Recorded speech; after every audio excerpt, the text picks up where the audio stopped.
Capítulo 6. Carácter específico del Occidente. En los siglos pasados, la conciencia histórica de Europa rebajaba, como algo extraño, a la categoría de simple introducción a la historia, todo lo prehelénico y prejudaico, y desterraba cuanto sobre el planeta vivía fuera de su mundo espiritual a la única y amplia esfera de la etnología, reuniendo sus creaciones en los museos etnográficos. Pero en esta ceguera, hace tiempo corregida, yacía sin embargo una verdad. Ya en el tiempo eje, en que se registran las mayores analogías desde China al Occidente, que derivaron después en una evolución divergente, existían, sin embargo, diferencias. A pesar de ello, cuando se mira nuestro mundo moderno, y en comparación con él, se percibirá la analogía de las tres grandes esferas culturales todavía hasta el año 1500 de nuestra era. Más en los últimos siglos se ha producido algo único, absolutamente nuevo en su último sentido, la ciencia con sus consecuencias en la técnica, que ha revolucionado interna y externamente el mundo como ningún otro acontecimiento desde el comienzo de la historia que se recuerda. La ciencia ha aportado inauditas posibilidades y peligros. La edad técnica, en que estamos desde hace escasamente siglo y medio, no ha llegado hasta los últimos decenios a su plena soberanía, que ahora se intensifica en una medida imprevisible. Solo en parte nos damos cuenta de sus inmensas consecuencias. La ciencia ha creado, como indispensables desde ahora, nuevos fundamentos para toda la existencia humana. El origen de la ciencia y la técnica está en los pueblos germano-románicos. Estos pueblos han producido con ellas una ruptura histórica. Ellos son los que han iniciado la verdadera historia universal, planetaria, de la humanidad. Solo los pueblos que se apropian la ciencia y la técnica occidentales y aceptan los peligros para el ser del hombre, enlazados con este saber y poder, pueden colaborar todavía activamente en la historia. La creación de la ciencia y la técnica por el Occidente plantea la siguiente cuestión: ¿por qué se han producido en Occidente y no en los otros dos grandes mundos, la India y China? ¿Existía acaso ya en el tiempo eje algo peculiar en Occidente que solo en los últimos siglos produjo estos efectos? ¿Estaba ya latente, preparado y esbozado de antemano en el tiempo eje lo que finalmente se ha patentizado en la ciencia? ¿Hay algo que sea específico del Occidente? La evolución del Occidente, la única nueva y radicalmente transformadora, estaría entonces fundada en un único y amplio principio. General. No es posible aprender este principio, pero ¿acaso son posibles algunas indicaciones que nos den una idea de la peculiaridad del Occidente? 1. Ya geográficamente existe una gran diferencia. Frente a los cerrados y uniformes territorios continentales de la India y China, el Occidente se caracteriza por una gran variedad. La rica articulación en penínsulas e islas, en desiertos y oasis, en clima mediterráneo y mundo nortealpino, la longitud de las costas, mucho mayor comparativamente, corre parejas con la variedad de lenguas y pueblos, que aquí han hecho historia, alternándose en el papel director de la acción y la creation. Las tierras y los pueblos de Occidente muestran una imagen peculiar y propia. El carácter espiritual de Occidente se puede caracterizar también por una serie de rasgos. 2. El Occidente conoce la idea de la libertad política. En Grecia se desarrolló, aun cuando solo pasajeramente, una libertad que no existió en ninguna otra parte del mundo. Una comunidad jurada de hombres libres prevaleció contra el universal despotismo de una organización total dispensada a los pueblos. Con ello, la polis estableció las bases para toda la conciencia occidental de libertad, tanto de la realidad de la libertad como de la idea de libertad. China y la India no conocieron la libertad en este sentido político. De ahí irradia un resplandor y una exigencia que corre por toda nuestra historia occidental. El momento crítico del gran viraje aconteció cuando, a partir del siglo VI, antes de Jesucristo, se desarrolló la libertad del pensamiento griego, del hombre griego, de la polis griega, y cuando después, en las guerras persas, la libertad se acrisoló y probó su eficacia y llegó a su más alto, aunque breve, florecimiento. No fue una cultura sacerdotal universal, ni el orfismo y el pitagorismo, los que constituyeron el espíritu griego y una enorme posibilidad y riesgo para el hombre, sino las libres formas del Estado. Desde entonces es posible la libertad en el mundo. 3. Una racionalidad, sin punto de parada, que se mantiene abierta a la fuerza persuasiva del consecuente pensamiento lógico y de la realidad empírica, tal como deben ser entendidos por todo el mundo y en todo tiempo. Ya la racionalidad griega tenía frente al Oriente un impulso hacia la consecuencia, el cual originó la matemática y perfeccionó la lógica formal. A fines de la Edad Media la racionalidad moderna acabó por diferenciarse completamente del Oriente. Aquí, en Occidente, la investigación emprende un camino infinito, obtenido en resultados definitivos en lo particular, pero en permanente fragmentación e inacabamiento respecto a la totalidad. En las relaciones sociales se intenta llevar al máximo la posibilidad de calcular en general la vida mediante la previsión de decisiones jurídicas por virtud del Estado de Derecho. En las empresas económicas, el cálculo exacto es el que decide cada paso. Pero, con ello, también el Occidente experimenta los límites de la racionalidad con una claridad y fuerza que no se ha registrado en ninguna parte del mundo. 4. La interioridad consciente de la mismidad personal cobra en los profetas judaicos, los filósofos griegos, los hombres de Estado romanos, una incondicionalidad para siempre decisiva.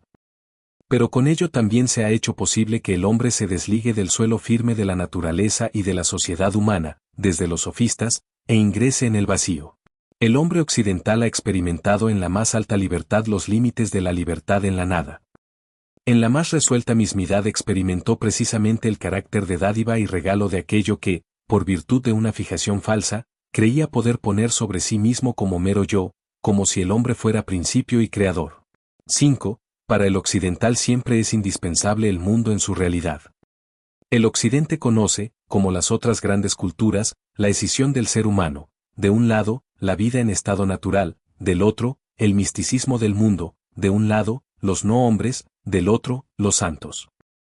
Pero el occidente, en vez de ver en tal escisión el punto de arranque para la estructuración del mundo, no trata de encontrar la verdad solo en un reino ideal, sino que intenta elevar y potenciar la realidad mediante la idea.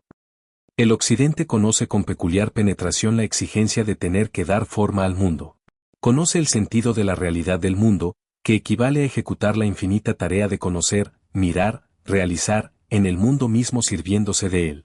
No se puede saltar por encima del mundo. En él, no fuera de él, cobra su seguridad el hombre occidental.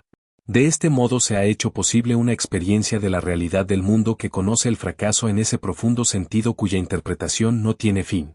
Lo trágico se hace al mismo tiempo conciencia y realidad. Solo él. Occidente conoce la tragedia. 6. Como todas las culturas, el Occidente da forma a algo general. Pero este algo general no cuaja en la dogmática solidez de instituciones y representaciones definitivas, ni en una vida en régimen de castas o en una ordenación cósmica. El Occidente no es estable en ningún sentido. Las fuerzas motoras de la inmensa dinámica occidental producen las excepciones, que en Occidente infringen lo general. El Occidente deja margen a las excepciones. Permite eventualmente una vida y creación absolutamente nuevas, aunque puede aniquilarla radicalmente después. Alcanza alturas del ser humano que no obtienen la participación de todos y que probablemente apenas sigue nadie. Pero estas cimas dan, como señales indicadoras de nuevos caminos, una orientación polidimensional al Occidente.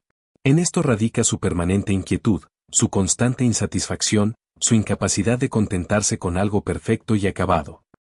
Así se desarrollan, con carácter de extremismos, en situaciones aparentemente casuales, las posibilidades que se aparecen como imposibilidades. Así, la religión profética de los judíos, en la impotencia entre los imperios combatientes, en la entrega y abandono a poderes contra los cuales era inútil.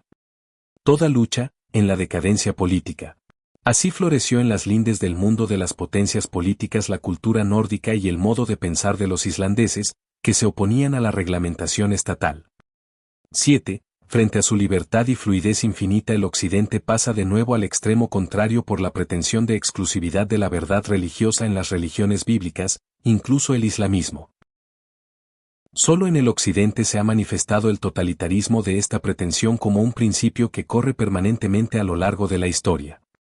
Pero la consecuencia esencial fue que, si bien la energía de tal exigencia elevó a los hombres, al mismo tiempo la exigencia quedó limitada por las escisiones, tanto en múltiples religiones y confesiones bíblicas, como en Iglesia y Estado.